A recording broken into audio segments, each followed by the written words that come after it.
In the valleys of the lush and picturesque Pacific Northwest, a killer lurked, casting a long and ominous shadow over the region. His name would become etched in infamy, synonymous with terror and tragedy. This is the chilling tale of the Green River Killer, a story that unfolded like a nightmare, leaving a community reeling in shock and disbelief. Join me today as we delve into the darkness of the human soul, exploring the twisted minds and heinous acts that have shocked the world. This is True Crime in Minutes, where the darkest tales are told in the most chilling way.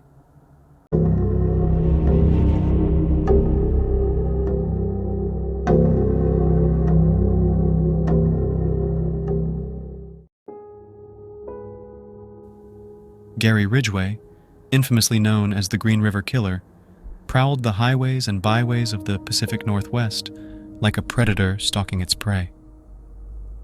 His victims, predominantly young women, were often marginalized members of society. These vulnerable individuals were easy targets for Ridgway, who used his charm and manipulative tactics to gain their trust before ultimately betraying it in the most horrific manner. Ridgway's choice of victims and modus operandi revealed a disturbing pattern of behavior. He would often pick up his victims along the Pacific Highway South, an area known for its transient population and vulnerable individuals. Once he had them in his grasp, he would callously end their lives, leaving behind a trail of devastation and heartbreak. Many of their bodies would later be discovered near the murky waters of the Green River, earning him his macabre moniker. Gary Ridgway's selection of marginalized women as his victims was driven by a disturbing combination of hatred and a twisted belief that their disappearances would go unnoticed. Ridgway harbored a deep-seated animosity towards these women, viewing them as disposable and unworthy of compassion or consideration. His hatred stemmed from a warped sense of superiority, viewing himself as somehow justified in preying on those he deemed beneath him. This toxic mindset allowed him to dehumanize his victims, making it easier for him to commit his heinous acts without remorse or guilt. Ridgway also believed that targeting these marginalized women would minimize the chances of his crimes being detected. He assumed that their transient lifestyles and lack of strong social connections would mean that their disappearances might not be reported promptly or taken as seriously by law enforcement. This calculated strategy allowed Ridgway to evade capture for years, as the disappearances of these vulnerable women often went unnoticed or were dismissed as simply a consequence of their lifestyle.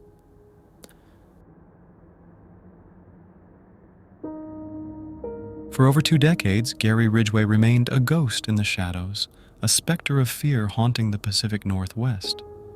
Despite the tireless efforts of law enforcement, his trail seemed to vanish into thin air, leaving a community gripped by fear and sorrow. It wasn't until the dawn of the new millennium that the tide began to turn. Advances in forensic technology, specifically the use of DNA evidence, provided investigators with a crucial breakthrough. DNA samples collected from Ridgway and his victims were analyzed, revealing a match that would shatter the killer's cloak of anonymity. In 2001, Gary Ridgway, an ordinary truck painter, was finally unmasked as the Green River Killer. The revelation sent shockwaves through the community and brought a sense of relief mixed with profound grief to the families of the victims. Ridgway's arrest was a testament to the perseverance of law enforcement and the power of forensic science to bring even the most elusive criminals to justice.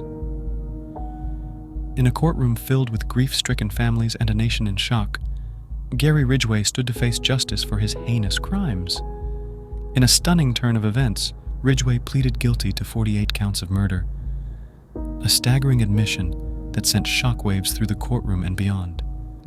By entering a guilty plea, Ridgway effectively spared himself from the death penalty, a decision that some saw as a cowardly attempt to avoid ultimate punishment. However, his plea also came with a condition. He would assist authorities in locating the remains of his remaining victims. Ridgway's cooperation led to the discovery of several victims' remains, bringing a sense of closure to their families and a feeling of relief to a community still reeling from the horrors of his crimes. However, for many, Ridgway's actions were hollow. Now, Gary Ridgway spends the rest of his days behind bars, a fate he has earned through his heinous actions. His case serves as a chilling reminder of the importance of remaining vigilant and the need to ensure that those who commit such heinous acts are brought to justice, no matter how long it takes.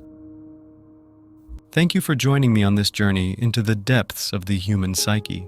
If you found this episode intriguing, be sure to subscribe and hit the notification bell to stay updated on the latest true crime in minutes. Remember, the world of true crime is vast and complex, filled with stories that both horrify and fascinate. Until next time, stay safe and always be aware of the shadows that may lurk nearby. Thanks again for watching, and I'll see you in the next episode of True Crime in Minutes.